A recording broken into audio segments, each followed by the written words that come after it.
Welcome back everyone to Mega Man 6. I am Marcus and we will continue on with another set of 3 Robot Masters.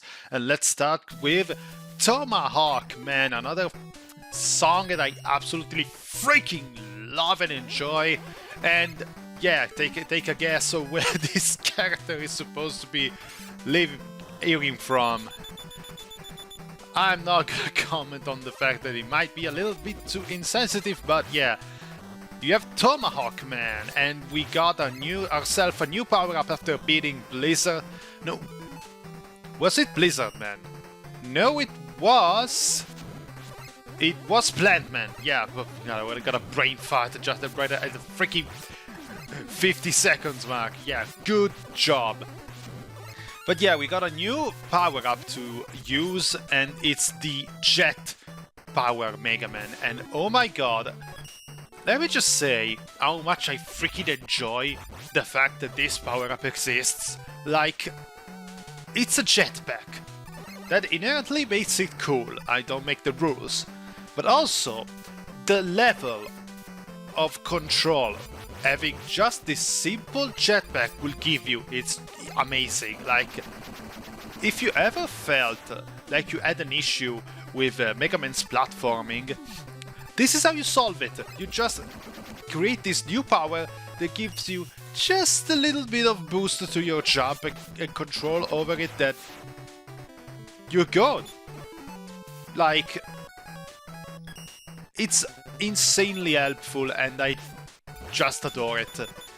I have to resist the urge of just doing this whole freaking game with the jet power on. And once again, it also opens up with a lot of thank you, Eddie, an extra life. So we got an E-Tank and an extra life. Let's see how it goes for the rest of the game. Yeah, like I said, this stair up in the sky, it all exists to open up a new pathway. A pathway that is chock-filled with spikes, but it makes you practice with the jetpack power. And yeah, the image speaks for itself. This thing is so cool that it was on the freaking cover of the game. Even Capcom knew this idea was freaking gold, and I don't know why it only shows up in this and the next game, and then it's gone completely. I'm gonna assume people thought it was a bit too much of a help, but I don't know. It's optional. Like, again, they always ever undying argument of the fact that an easy thing exists makes it inherently bad. I feel this is kind of falls in the same category. If you think that just having this power is bad because you're incentivized in using it for every time you need to platform, then I don't know. I mean, sure, but you're not exactly forced to do it. You're forced to do it just only to reach a certain platforms, and that. But those aren't the type of shortcuts that you are forced to take. And I think I took the wrong road here. I cut off a good chunk of the stage, but at the same time I think I skipped that block here, a block over there that had something really important in it. Because there's one particular power-up that I completely forget to take in this game. Mega Man 6 is the only other game like Mega Man 1, there's a random power-up dropped in the middle of a stage, and that is with Tomahawk Man here. It has the Energy Balancer. What is the Energy Balancer? It's a passive power-up that basically makes it so you can collect the energy that you, the energy for weapons. Instead of having to change up the weapons that you have equipped, it automatically goes to the one that has less energy. So you basically save up a ton of time and management every time you need to load up your set of weapons. You just need to collect the weapon energy and the least charged weapon will go up. You still will have to do some switch ups if you think about if you want to charge a different weapon, but otherwise it's extremely useful. And here we got the Silver Tomahawk, which bad choice of color to have it brown, because then it doesn't really look like a silver Tomahawk, more like a bronze Tomahawk. But it's one of the better weapons that you have in this game. It has a arc that goes basically that goes upward. It does sound awkward to aim. There are a couple of times where, fuck! You stupid raccoon! Stupid tanuki and your infinite set of balls! But yeah, it basically goes in an upward trajectory, but it's really useful for not only getting rid of enemies up above, but also just as a good weapon in general. I really think that it also has a lot of charge, and I feel yeah, it's a really nice weapon that you can use if you just go out at it. So now we have into Yamato Man stage, and the Yamato is weak to the Tomahawk. I don't know how to take this. There's always some implications whenever you end up having characters from all over the world that are designed in such a way that you are meant to recognize where they come from, because you always end up making it look like not exactly But hey, this was a Japanese game after all, so if they wanna try and fix, I don't know. Like, it's when you play Punch-Out and you realize that Soda Papinski, which is drinking soda on the NES game, in the original game was drinking vodka, and that takes an entirely new meaning. But yeah, it was a sign of the time. It really was a sign of the time. We weren't exactly sensitive about these issues. And some would say we aren't even now, but we did try and get better. Hopefully. But yeah, this stage is kind of fine. I don't like these freaking spear robots, because they... Every time that freaking spear over there, as long as he's constantly twisting, it's gonna be basically work as a shield. So it might take a bit of time. And here I am nervous because I'm also expecting somebody to just pop out of this place. No, it doesn't, thankfully. But yeah, I just love having fun. I like having fun with this power-up. It's just great. But here we are. We've already reached the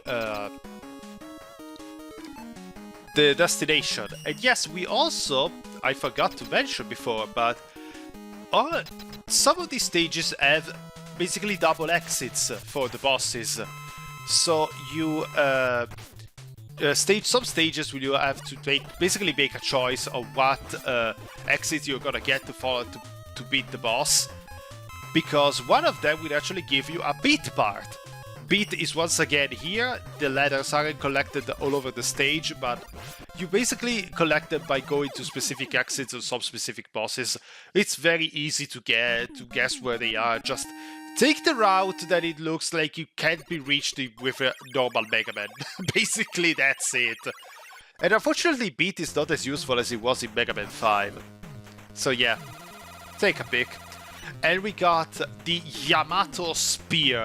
This is a godsend of a weapon, especially after playing Mega Man 5 and constantly having to stop myself in front of an enemy with a shield. The Yamato Spear is incredible because it completely ignores shield enemies. If your enemy has a shield, you throw out the Yamato Spear and just start shooting, it will go, and yeah, you don't have to worry about it. Of course, weapon consumption is a thing, but yeah, if you are careful about actually collecting the weapon recharge when they drop, and you're not like me that sometimes just walks over it like a moron, you shouldn't have any issues with that. And now we have with Nightman. This design is very basic because it's just a big knight, but also Yamato Man was basically just a big samurai. But I kind of like how it looks. I don't know why this whole stage is green though. Like, I don't know. Giant Castle, I don't really get the green out of it as the color. And yeah, let's show off the Yamato Spear. Technically, that shield will not... You won't be able to hit that shield with the Mega Master, but fuck it, the Yamato Spear doesn't give a fuck. Yes, I realize I'm using the weapon that is the weakness of the boss of the stage, but... Sometimes saving a little bit of time on the stage is better than actually saving a bit of time on the boss. Also, Nightman is not that hard. This is probably one of the easiest set games in the NES era.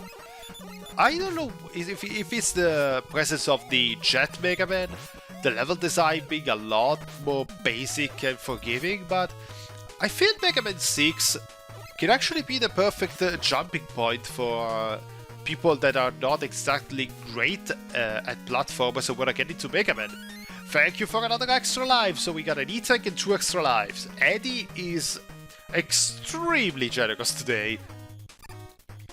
It's a shame that we don't have Rush Jet anymore, but honestly, I feel that having Rush used as an armor for Mega Man to wear has a crap ton more potential.